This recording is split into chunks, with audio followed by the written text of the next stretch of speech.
Envie d'en apprendre plus sur les parasites? Vous êtes au bon endroit. Les tiques sont des parasites acariens hématophages, c'est-à-dire qui se nourrissent de sang. On peut les retrouver chez le chien, le chat, mais également chez l'homme. Elles sont accrochées à leur hôte pendant un temps relativement long et sont capables de transmettre de graves maladies. Lançons-nous donc dès à présent dans l'histoire de la fabuleuse aventure des tiques, ou comprendre comment s'en débarrasser.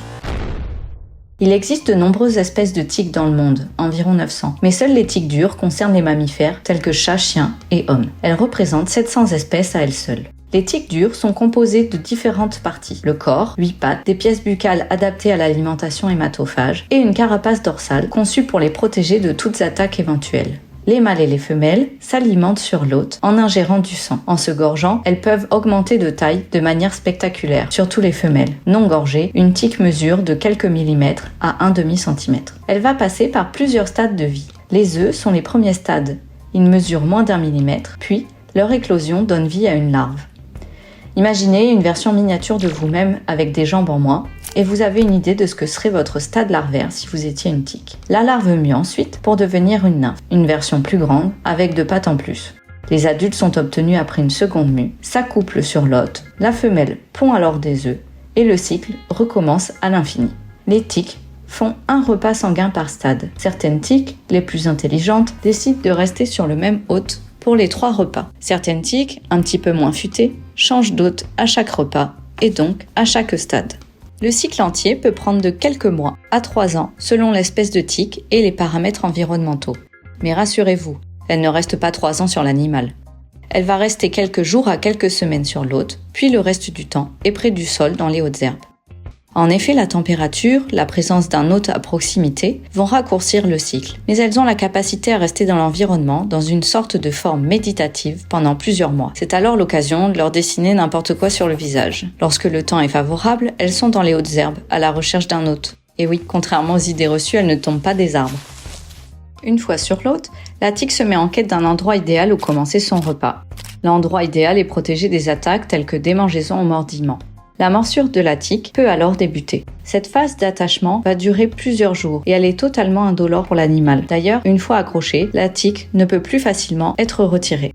Alors, que faire pour se protéger et protéger nos animaux de ces parasites? En premier, il est primordial de prévenir la transmission de maladies par les tiques. Deuxièmement, il est capital, je répète, de prévenir la transmission de maladies par les tiques.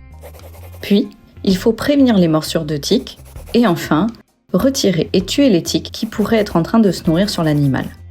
L'entretien de l'environnement peut être un premier point. Tondre l'herbe assez court est une alternative raisonnable à celle de transformer votre jardin en aire de parking bétonné. Ainsi, vous réduisez les lieux d'habitat de tiques. Pour protéger l'animal, il est important d'utiliser des antiparasitaires rémanents d'une durée d'action de plusieurs semaines à mois, ayant une action répulsive, acaricide, ou bien encore mieux, répulsive et acaricide à la fois.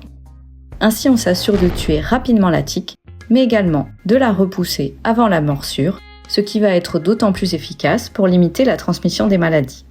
Mais alors, que faire si malgré toutes les précautions, vous trouvez une tique sur un animal ou même sur vous? Pas de panique, pour retirer une tique, il faudra faire preuve de force, mais attention, tout en douceur. Je vous conseille d'utiliser une fine pince à épiler ou encore mieux, un crochet à tique pour l'attraper au plus près du possible de la peau au niveau des pièces buccales, surtout pas au niveau du corps et surtout pas avec vos doigts peu habiles. Une fois attrapée, soulevez gentiment la tique dans son angle d'attache à la peau. Vous pouvez également la tourner pour la désinsérer, mais il faut l'avoir attrapée correctement pour éviter de casser les pièces buccales. Et d'ailleurs, si les pièces buccales se cassent, pas de panique, cela ne risque pas grand-chose, car finalement, ce n'est pas beaucoup plus grave qu'une écharde sous la peau. On va observer une inflammation locale, éventuellement une petite infection qui reste localisée, puis elle finira par être rejetée par le corps. Une fois la tique retirée, désinfectez le lieu de morsure et débarrassez-vous du parasite. Vous pouvez ainsi l'enfermer dans un bocal rempli avec des cotons imbibés d'alcool, les enfermer dans du scotch et les jeter à la poubelle, les écraser avec une grosse pierre,